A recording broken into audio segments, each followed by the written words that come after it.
barely ran her comb through it before twisting it up in a top knot. It was so thick that she used 3 hairbands to hold it, and I knew the center of that knot wouldn't ever dry, not even by the next morning. Then Morgan sat back in her chair and stared at her reflection for a few quiet seconds. When she noticed me noticing, she said with a chuckle, "I guess one good thing about having a long-distance ex is that I don't have to worry about randomly running into him in Aberdeen." I crawled over to her on my knees and put my head in her lap. Sweetly, I said, "Hopefully, he'll die soon, and then you'll never have to worry about seeing him at all.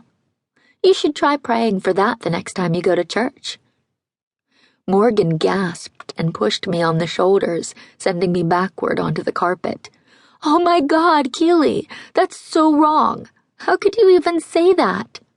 But she was laughing, because she knew I was joking.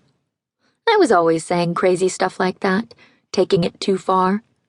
Too far was my default setting. I flailed my arms and legs like a turtle stuck on her back, because that's what best friends are for. Morgan wore the tiniest hint of a smile as she reached to pull me up. "I'll text Elise and tell her we'll be over soon." While she did, I pulled a peach sock with lavender stripes from her laundry basket, but couldn't find its match. I went over to her dresser and opened the top drawer. I had to dig a little to find it. It was underneath a plush stuffed chick, with his wings glued around a plastic egg. There'd been a chocolate heart inside that egg. Morgan had given me half on a drive home from hanging out with Wes during Easter weekend. It was milk chocolate with Rice Krispies, my favorite. We ate the chocolate and drove home with the chick propped up on her dashboard, its googly eyes googling with every bump in the road. Wes gave Morgan tons of little presents like that all the time. Cheesy greeting cards, silk roses, keychains, perfume, candy. Elise said that showed what good boyfriend material he was, though I doubt he paid for any of it since his parents owned a drugstore. Before their breakup, Morgan prominently displayed the gifts around her room.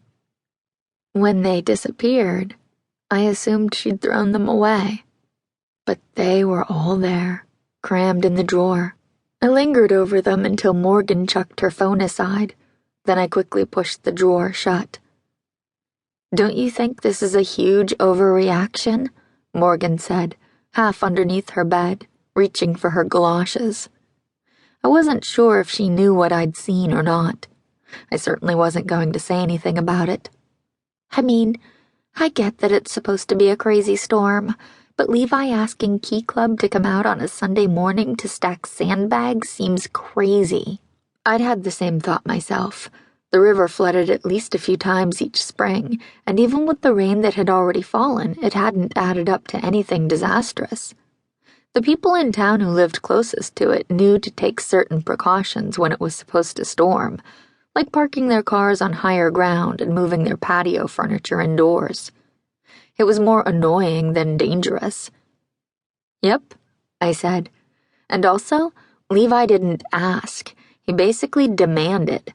I would have told him to screw off if I wasn't sure he'd kick me out for insubordination or whatever."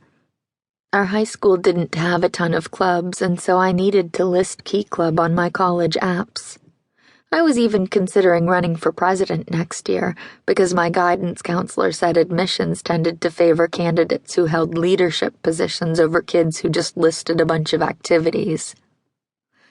"I wouldn't put it past him," Morgan said, her lip curling. "He's the total worst." Well, I'm choosing to think of it this way. If the river does flood, we'll have done our part to protect our soon-to-be-inherited beachfront property. Morgan grinned at that, spinning around to face me. 32 more days until we're officially seniors." 32 more days, I echoed, just as excited. At that moment, Wes was the only obstacle I saw between me and Morgan having another terrific summer together. And whether or not she kept his crappy trinkets hidden away in her drawer, he was still, thankfully, her ex.